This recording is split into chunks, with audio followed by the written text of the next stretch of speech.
We have reliable information coming out that a mid-tier city in the United States is going to experience a terrorist attack in the next 3 weeks. I'm going to talk about where the information came from, how it's been vetted, who has vetted it, and I'm going to give it to you in a threat intelligence summary style that I often give my followers over at ChristianWarriorTraining.com. If you have not signed up for my newsletter at ChristianWarriorTraining.com, you should do that now. I put out threat intelligence for churches specifically often. Now, even though this is about a possible ISIS attack on a hospital in the United States, you cannot discount that other targets like churches are targets as well, or that because they've lost their secrecy for this incoming attack, that they might change the route of attack as well. All right, so let's break the information down and talk about how it came out. This came out from a report from Command 11. Command 11 is a reliable private intelligence firm. I understand they're out of Pakistan, but I'm not positive about that. But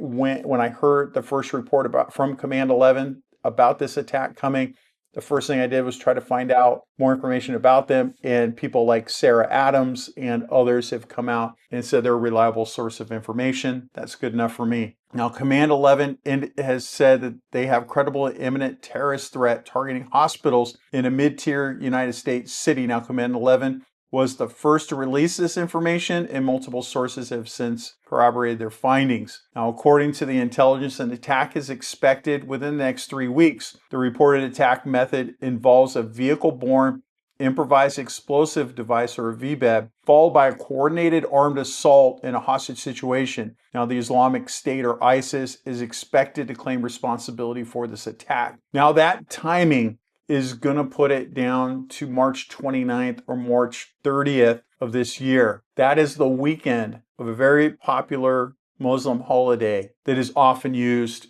to set as a date for attacks. So we do know that ISIS and Al-Qaeda like launching attacks on dates that have historical significance. This is one of those dates. And it also will fall on a Saturday or a Sunday. Churches, take note, Sunday.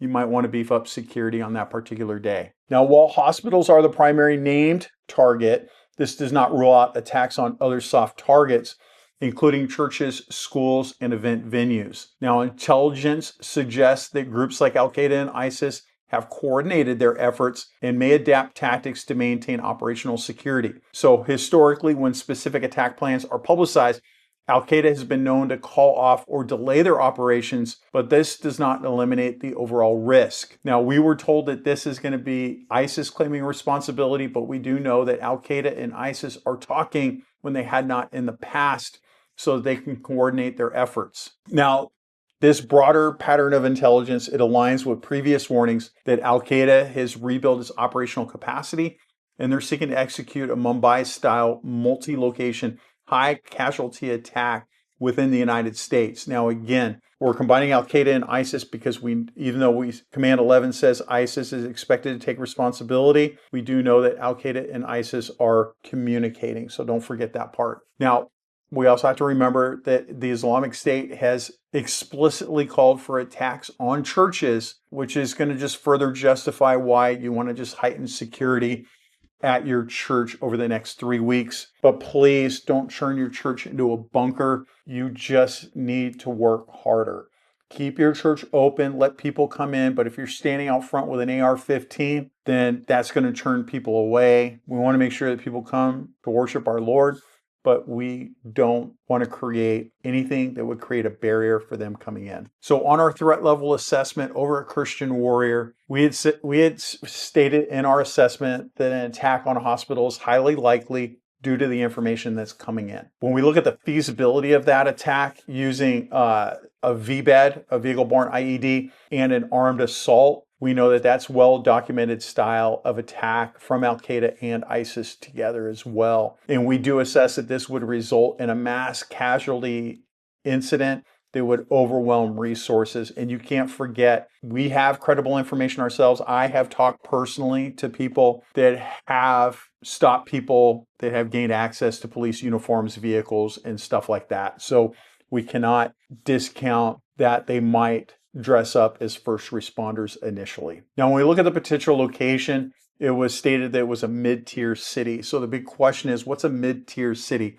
Look, a mid-tier city can be anything from 100,000 to a million people. We don't know specifically because I'm sure that the intel came out, well, it's going to be a mid-tier city. Well, there really is no definition for that. We don't know where it's going to be, but when you look at how many cities are 100,000 to a million, that's a lot of people. The intelligence didn't specifically state a region or a specific state, which means that people need to prepare nationwide for what's going to occur. On a side note, for the preppers that are out there, if you were going to get medical supplies or anything like that, now would be the time. You need to make sure that you have medical training so that if you don't have access to a hospital, if something were to go down, you could at least stabilize your patient and keep them alive until you can find some kind of medical treatment. Some indicators of a potential attack would include any unusual reconnaissance. And I have put out information where Afghani nationals have done pre-attack surveillance of churches, specifically one in Southern California. On a side note, I had mentioned it looked like it had been done in Fairfax, Virginia. That one, I received information from their criminal intelligence unit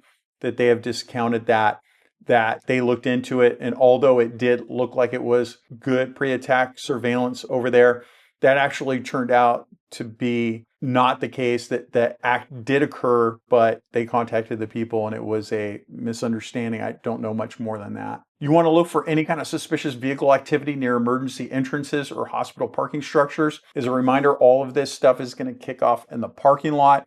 I have given you a great class over at christianwarriortraining.com that you can take for free on how to contact people in vehicles if you think one is suspicious. You also want to check on unverified first responders or medical personnel that are attempting to access restricted areas.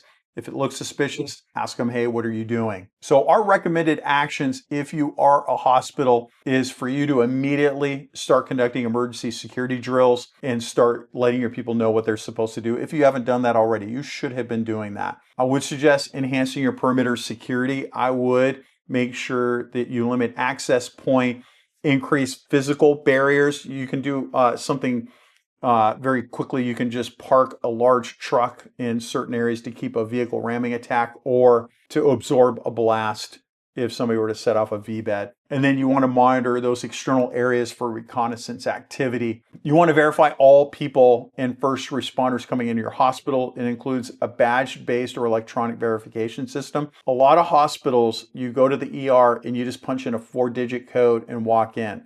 I remember recently I was bringing some treats to a nurse that I know at a local hospital. And as I walked up, they looked at me and they're like, who's that for? And I'm like, oh, I just gave her name. And they're like, okay, the code's like, 4371. And I thought to myself, why did you just do that? Like, you should have taken it from me and then bringing it inside. But it's very easy to access the ER section of a hospital because they have crappy systems to stop you from coming in. You want to strengthen surveillance and response capabilities, and you want to encourage your staff to have situational awareness. If they see anything that they think is suspicious, listen to the little voice in your head. If it tells you something is bad, it is bad. That's God talking to you, telling you to get ready. For churches, this is the most important thing for churches. What should you do right now? Even though this is information coming out about hospital, you do want to increase your security posture on the 28th and the 29th. I think you should over the next 3 weeks. But on the 29th, I think that's or coming up on that Sunday where the 29th is going to land somewhere around there. That Sunday, you want to make sure that's a very popular Islamic holiday that attacks usually launch off at. You want to make sure that you guys are prepared. You want to increase your security posture. So a lot of people don't like wearing uniforms because they think that somehow people don't want security at their church. You may want to have some kind of a visible security presence, not keeping people from coming in, but it just makes the pre-attack surveillance makes them realize that they should probably not screw with your church. You do want to maintain some kind of access control. So the only doors that are open are ones that have armed security monitoring people coming in and out. You want to encourage your congregation to have good vigilance and to report suspicious activity. If they see somebody suspicious out in the parking lot, they should report that to security right away so security can respond and go contact those people. You also want to strengthen your relationship with law enforcement. I know some law enforcement that might be difficult these days because there really aren't that many cops out there right now. They're all quitting, just like me. And so you do want to find that one person you can talk to at the police department. A lot of people want to reach out to the chief or command staff or somebody like that. Sometimes your best contact is just going to be a police officer that's a believer that is going to funnel information to you and let you know what's going on. And you also want to prepare for medical emergencies. You want to have trauma kits, first aid supplies, designated medical people, just in case you have some kind of an incident. Now, look, don't remain in fear. I'm putting this information out to you so that you can be prepared if something does happen. I think you should still live your life. Go do whatever you're normally going to do. Go to church on Sunday. It's no big deal. God is protecting us by having good people like Command 11 and myself to put information out to you so that you can be aware and alert. My personal feeling is that there's no way that ISIS or Al-Qaeda or whoever was going to do this is going to launch the attack because they just lost their operational surprise. So I think they're probably more than likely going to either divert to somewhere else or just cancel and wait for another day. But this is a reminder to us that we are at risk of having something happen. We've been warning you and letting you know that this stuff is going to come. I just hope that you listen to that.